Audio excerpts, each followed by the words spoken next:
I live YouTube চ্যানেলে তোমাদের প্রত্যেককে ওয়েলকাম। আমরা আজকে আবার হাজির হয়েছি আরেকটি নতুন চ্যাপ্টার নিয়ে। নতুন চ্যাপ্টার ঠিক বলবো না, আমি এর আগে তোমাদের র্যাঙ্কিং এর একটি পার্ট করিয়েছিলাম।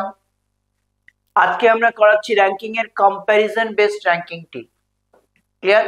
আমরা এর আগের দিন অর্ডার বেসড র্যাঙ্কিং করিয়েছিলাম, তো র্যাঙ্কিং এর আরেকটি পার্ট রয়েছে কম্প্যারিজন বেসড র্যাঙ্কিং। আজকে কম্প্যারিজন বেসড র্যাঙ্কিংটা কিভাবে সলভ করতে হয় বা কোশ্চেনগুলো কি ধরনের থাকে তার উপর আজকের ক্লাসটি আমরা দেখে নিচ্ছি। কোশ্চেন নাম্বার 1 এ দেখতে পাচ্ছি। তার আগে বলে রাখি, কম্প্যারিজন বেসড র্যাঙ্কিং যখন করবে তখন গ্রেটার দেন লেস দেন সাইনগুলোকে ইউজ করতে হয়। ওকে, তাহলে এই সাইনগুলো ইউজ করে আমরা কত সহজে সলভগুলো করতে পারি তার ক্লাসটি আজকে আমরা দেখে নিই। দেখো, প্রথমে বলছে সুধীর ইজ সিনিয়র টু বিকাশ। তাহলে আমরা কন্ডিশনটা নোট করি। সুধীর ইজ সিনিয়র টু বিকাশ, তার মানে কি লিখবো আমরা? সুধীর বিকাশের থেকে সিনিয়র। সুধীর বিকাশের থেকে সিনিয়র, তাহলে Sudhir is senior to Bikash. Bikash is senior to Rakesh, তা বিকাশ আবার রাকেশের থেকে সিনিয়র। তারপর কি বলছে? Rakesh is junior to Yash, তাহলে রাকেশ ইয়াসের থেকে জুনিয়র। তারপরে ইয়াস রাকেশের থেকে বড়। ইয়াস ইজ জুনিয়র টু বিকাশ, ইয়াস আবার বিকাশের থেকে জুনিয়র, তাহলে ইয়াস বিকাশের থেকে জুনিয়র। তাহলে কোশ্চেন করছে who is the senior most. তাহলে এবার লক্ষ্য করো, সুধীর, বিকাশ, রাকেশ, ইয়াস, এই যে রয়েছে এরা, এদের মধ্যে আমি লাস্ট লাইনটাতে কি পেয়েছি? বিকাশ, ইয়াস, রাকেশ, অর্থাৎ বড় থেকে ছোট এদের ব্যাপারটি আমরা অ্যারেঞ্জ করে ফেলেছি। ওপর লাইনে আমি দেখতে পাচ্ছি সুধীর কিন্তু বিকাশের থেকে বড়, তাহলে আমি এইখানে বিকাশের সামনে সুধীরকে প্লেস করে দেব। ক্লিয়ার? তাহলে দেখো, সুধীর, বিকাশ, ইয়াস, রাকেশ চারজনই একই লাইনের মধ্যে চলে এসেছে। আমরা বড় থেকে ছোট হিসেবে অ্যারেঞ্জ করে ফেলেছি। এবার এখান থেকে আমি যে কোনো প্রশ্নের উত্তরটি দিতে পারবো। আমাদের প্রশ্নটি ছিল who is the senior most, সব থেকে সিনিয়র মোস্ট পার্সনটি আমরা কাকে দেখতে পাচ্ছি? সুধীরকে দেখতে পাচ্ছি। অপশন নাম্বার সি তে আমরা সুধীর আনসারটিকে মার্ক করে ফেললাম। তাহলে কি বোঝালাম? যে কন্ডিশনগুলো থাকবে, কন্ডিশনগুলোকে part by part note down করে নাও। নোট ডাউন করার পর তারপরে কন্ডিশনগুলোকে নিয়ে একসাথে তুমি যদি অ্যারেঞ্জটি করে নাও, সেটা ডিসেন্ডিং অর্ডারে হতে পারে, অ্যাসেন্ডিং অর্ডারে হতে পারে, যে কোনো একটি অর্ডারে তুমি যদি অ্যারেঞ্জ করো, তাহলে তোমার সেখান থেকে যে কোনো প্রশ্নের উত্তর কিন্তু সহজেই ধরা পড়ে যায়। ওকে, তাহলে এইভাবে আমরা কম্প্যারিজন বেসড র্যাঙ্কিং গুলোকে সলভ করব। চলো আমরা নেক্সট কোশ্চেনটা দেখে নেব। চলে এসেছি আমরা কোশ্চেন নাম্বার 2 তে। কি আছে কোশ্চেন নাম্বার 2 তে? দেখো কি বলছে question number 2। Radha is taller than Sumitra,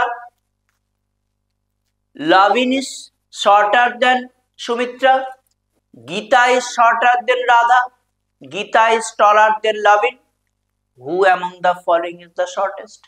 তাহলে আমরা এখানে কন্ডিশন অনুযায়ী নোট ডাউন করা শুরু করি। প্রথমে কি বললো? Radha is taller than Sumitra, তাহলে আমরা নোট করে নিচ্ছি Radha is taller than Sumitra. তারপর কি বললো? লবিন ইজ শর্টার দেন সুমিত্রা, লবিন সুমিত্রার থেকে শর্টার। তারপর Gita is shorter than Radha, Gita রাধার থেকে শর্টার, গীতা রাধার থেকে শর্টার। তারপর কি বললো? Gita is taller than লাভিন, Gita আবার লাভিনের থেকে টলার। ক্লিয়ার? তাহলে এখানে প্রশ্ন করছে হু among the following is the shortest, সব থেকে ছোট কে। তাহলে এবার দেখো, আমরা এখানে কি পেয়েছি? রাধা, সুমিত্রা, লাভিন, তিনজনকে এইভাবে পেয়েছি ডিসেন্ডিং অর্ডারে, বড় থেকে ছোট হিসাবে। এখানে আমরা কি পাচ্ছি? রাধার পরে গীতা, গীতা কিন্তু লবিনের আগে। তাহলে এখানে রাধা, দুটো ক্ষেত্রে আমরা রাধাকে যদি সামনে নিয়ে আসি, এবার কি দেখা যাচ্ছে, রাধা দেখো সুমিত্রার থেকেও বড়, গীতার থেকেও বড়, তাই তো? তাহলে সুমিত্রা এবং গীতার মধ্যে যে জায়গাটি সেকেন্ড বা থার্ড, সেটা কিন্তু আমাদের কাছে কনফার্ম হচ্ছে না সুমিত্রা এবং গীতার মধ্যে। কিন্তু এটুকু আমরা শিওর যে দেখো লবিন সুমিত্রার থেকেও ছোট, গীতার থেকেও ছোট, তার মানে লবিনের জায়গাটা সবার লাস্টে থেকে যাচ্ছে, এটা আমরা এখান থেকে শিওর। তাহলে এখানে প্রশ্নটি করেছিল হু among the following is the shortest, তাহলে সব থেকে শর্টেস্ট পার্সনটি আমরা এখানে দেখতে পাচ্ছি লবিনকে। ক্লিয়ার? তাহলে দেখো কন্ডিশনগুলো আমরা নোট ডাউন করলে বিষয়টি কত সহজভাবে আমাদের সামনে চলে আসে, যেখান থেকে ভুল হওয়ার কোনো সম্ভাবনাই থাকবে না। ওকে, তাহলে এইভাবে কম্প্যারিজন বেসড র্যাঙ্কিং গুলো অ্যারেঞ্জ করে ফাইনাল অ্যারেঞ্জমেন্টে গিয়ে অ্যান্সার গুলোতে যেতে হবে। চলো পরের কোশ্চেনটি দেখে নিই। নেক্সট কোশ্চেনটি দেখো কি দেখা যাচ্ছে, কোশ্চেন নাম্বার 3। কোশ্চেন নাম্বার 3 তে আমরা দেখতে পাচ্ছি Tarun is older than Gagan but younger than Manav. তাহলে আমরা কন্ডিশনটা নোট ডাউন করি। তরুণ ইজ ওল্ডার দেন গগন, তরুণ গগনের থেকে ওল্ডার। তারপর কি বললো, বাট ইয়ঙ্গার দেন মানব, তরুণ গগনের থেকে ওল্ডার কিন্তু মানবের থেকে কিন্তু ইয়ঙ্গার। তাহলে মানব আগে গেল, তরুণ পরে চলে গেল। এবার বলছি গগন ইজ ওল্ডার দেন রাঘব, গগন আবার রাঘবের থেকে older, but younger than Manab. Definite মানবের থেকে গগনের জায়গাটি কিন্তু অলরেডি ইয়ঙ্গারের জায়গায় চলে গেছে। তাহলে আমাদের অ্যারেঞ্জমেন্টটা কিন্তু অলরেডি কমপ্লিট। তাহলে এখান থেকে আমরা দেখতে পাচ্ছি হু ইজ দ্য ওল্ডেস্ট, তাহলে ওল্ডেস্ট পার্সনটি আমরা কাকে দেখতে পাচ্ছি, মানবকে দেখতে পাচ্ছি। অপশন নাম্বার সি তে দেখো মানবকে পেয়ে গেছি। তাহলে আমরা ক্লাসটা থেকে এই জিনিসটা খুব সহজেই বুঝতে পারছি যে কোশ্চেনের মধ্যে যে কন্ডিশনগুলো থাকে সেই কন্ডিশনগুলোকে আমরা যদি step by step note down করে ফেলি, তাহলে সেটা থেকে আমরা ফাইনাল অ্যারেঞ্জমেন্টে খুব সহজেই চলে যেতে পারবো, যেখান থেকে কিন্তু ভুল হওয়ার কোনো সম্ভাবনাই থাকছে না। ওকে, তাহলে চলো আমরা পরের কোশ্চেনটি দেখে নিই। চলে এসছি আমরা কোশ্চেন নাম্বার 4-এ। কি আছে কোশ্চেনটি দেখো, ইফ উপকার ইজ টলার দেন অনিতা, যদি উপকার অনিতার থেকে টলার হয়, তাহলে কি বলছে কোশ্চেনটি ভালো করে দেখো। কন্ডিশন গুলো নোট ডাউন করো। উপকার ইজ টলার দেন অনিতা, তাহলে আমরা কি নেব, Upkar is taller than Anita. Clear? But, but কার সম্পর্কে বলছে, উপকারের সম্পর্কে বলছে। বাট শর্টার দেন ভারত, অর্থাৎ উপকার অনিতার থেকে টলার, কিন্তু উপকার কিন্তু ভারতের থেকে শর্টার, তাহলে ভারত আগে চলে গেল। And Anita is just as tall as স্বাধীন, এই ল্যাঙ্গুয়েজটা দেখো, Anita is just as tall as স্বাধীন। জাস্ট অ্যাজ টল মানে ওদের দুজনের মাঝখানে কিন্তু আর কেউ ঢুকবে না। জাস্ট অ্যাজ টল মানে ওদের দুজনের মাঝখানে কিন্তু আর কেউ থাকবে না। তাহলে Anita is just as tall as স্বাধীন, তাহলে অনিতা স্বাধীনের থেকে just as tall but taller দেন অভিষেক। তাহলে অনিতা কি বললো, জাস্ট অ্যাজ টল স্বাধীন বাট টলার দেন অভিষেক, তাহলে অনিতা কিন্তু অভিষেকের থেকে টলার, অনিতা কিন্তু অভিষেকের থেকে টলার। ক্লিয়ার? তাহলে প্রশ্ন করছে দেন স্বাধীন ইজ, তাহলে স্বাধীনের অবস্থানটি নিয়ে আমাকে প্রশ্ন করা হয়েছে।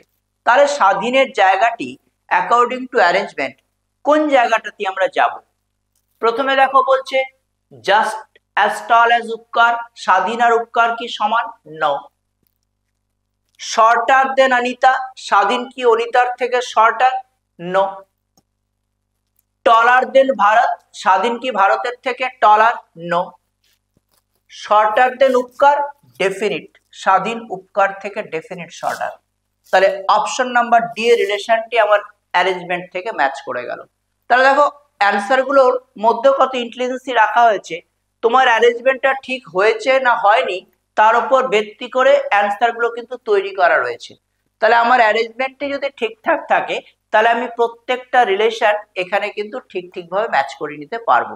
তাহলে এখানে আমরা অ্যাকর্ডিং টু অ্যারেঞ্জমেন্ট পরিষ্কার দেখতে পাচ্ছি শর্টার দেন উপকার, তাহলে স্বাধীন ডেফিনিট উপকারের থেকে শর্টার। ওকে, তাহলে অপশন নাম্বার ডিটি এখানে অ্যান্সারের জন্য আমরা পেয়ে গেলাম। চলো আমরা তাহলে কোশ্চেন নাম্বার 4 পর্যন্ত দেখলাম, এবারে আমি চলে আসছি কোশ্চেন নাম্বার 5 এ। কোশ্চেন নাম্বার 5টি আমরা কি দেখতে পাচ্ছি, দেখো কোশ্চেন নাম্বার 5টি ভালো করে দেখে নাও। কোশ্চেনটির মধ্যে আমরা কতগুলো পার্সনকে বিভিন্ন জায়গায় কম্পেয়ার করেছি, সেই জায়গাগুলো আমরা এখান থেকে প্রথমে নোট ডাউন করে নিচ্ছি। চেতন ইজ টলার দেন নিতিন, তাহলে আমরা নোট ডাউন করি Chetan is taller than Nitin. Okay, Harsh is shorter than Mayank, Harsh is shorter than Mayank, whereas Mayank is taller than Nitin, Mayank is taller than Nitin। তারপর কি বলছে, Sneha is shorter than Mayank, তাহলে আরেকটা জায়গা আমরা নোট করছি Sneha is shorter than Mayank but taller than Nitin, কিন্তু স্নেহা নিতিনের থেকে taller. And Harsh is taller than Sneha, Harsh আবার স্নেহার থেকে টলার। বোঝা যাচ্ছে জায়গাগুলো? তাহলে এখানে তোমাকে প্রশ্নটি করেছে শর্টেস্ট পার্সনটি কে, তাহলে দেখো চেতনের থেকে নিতিন ছোট, আবার এখানে এম ফর আমরা কাকে পেয়েছিলাম, মায়াঙ্ক, মায়াঙ্কের থেকে স্নেহা, স্নেহার থেকে নিতিন, অর্থাৎ স্নেহা নিতিনের থেকে বড়, নিতিনের থেকে মায়াঙ্ক বড়, আর হর্ষের থেকে মায়াঙ্ক বড়, হর্ষের থেকে আবার স্নেহা ছোট, তাই তো? তাহলে স্নেহার থেকে নিতিন ছোট, এদিকে দেখো হর্ষ আর স্নেহা দুজনের মধ্যে দেখো হর্ষ আগে, তাহলে মায়াঙ্ক হর্ষ স্নেহা, তাহলে আমরা এই লাইনটা যদি দেখি তাহলে স্নেহার পরে নিতিনকে প্লেস করব, তাহলে আমরা কি দেখতে পাচ্ছি নিতিন এখানে মায়াঙ্ক হর্ষ স্নেহা তিনজনের থেকে ছোট, আর প্রথম লাইনটাতে দেখো নিতিন চেতনের থেকেও ছোট। তার মানে ফাইনালি আমরা দেখতে পাচ্ছি চেতন, মায়াঙ্ক, হর্ষ, স্নেহা চারজনের থেকেই কিন্তু নিতিন এখানে শর্টেস্ট দেখাচ্ছে। ওকে, তাহলে আমার অ্যান্সারটি বুঝতে কোনো অসুবিধাই হচ্ছে না যে শর্টেস্ট পার্সনটি ডেফিনিট এখানে নিতিন। ক্লিয়ার? তাহলে দেখো আমরা পার্টলি বিষয়গুলোকে যখন অ্যারেঞ্জ করেছি তখন অটোমেটিক্যালি জায়গাটি কত সুন্দরভাবে ধরা পড়ে যাচ্ছে। তাহলে এই জায়গাটাই আমি বারবার তোমাদের বোঝাতে চাইলাম যে কম্প্যারিজন বেসড র্যাঙ্কিং এ বিভিন্ন গ্রাউন্ডে 4 জন 5 জন 6 জনের মধ্যে বিভিন্ন ভাবে কম্পেয়ার করবে, সেই জায়গাগুলো পার্টলি যদি নোট ডাউন করে নিতে পারো তাহলে সেখান থেকে আমরা ডেফিনিট অ্যারেঞ্জমেন্ট থেকে অ্যান্সার গুলোতে কিন্তু সহজেই চলে যেতে পারবো। ওকে, তাহলে এইভাবে তোমরা কম্প্যারিজন বেসড র্যাঙ্কিং এর পার্টটা করো, প্র্যাকটিস করলে দেখবে খুব সহজেই হয়ে যাবে। এর আগের দিন আমি র্যাঙ্কিং এর অর্ডার বেসড র্যাঙ্কিংটা বুঝিয়েছিলাম, আজকে কম্প্যারিজন বেসড র্যাঙ্কিংটা বোঝালাম।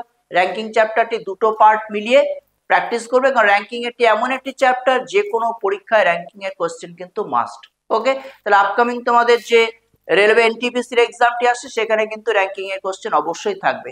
তাহলে খুব ভালো করে ক্লাসটি ফলো করো, আমরা নেক্সট ক্লাসে আবার পরবর্তী ভিডিও নিয়ে হাজির হব। আজকে তাহলে তোমাদের এই পর্যন্তই থাকলো, নেক্সট ক্লাসে আবার দেখা হচ্ছে। ওকে।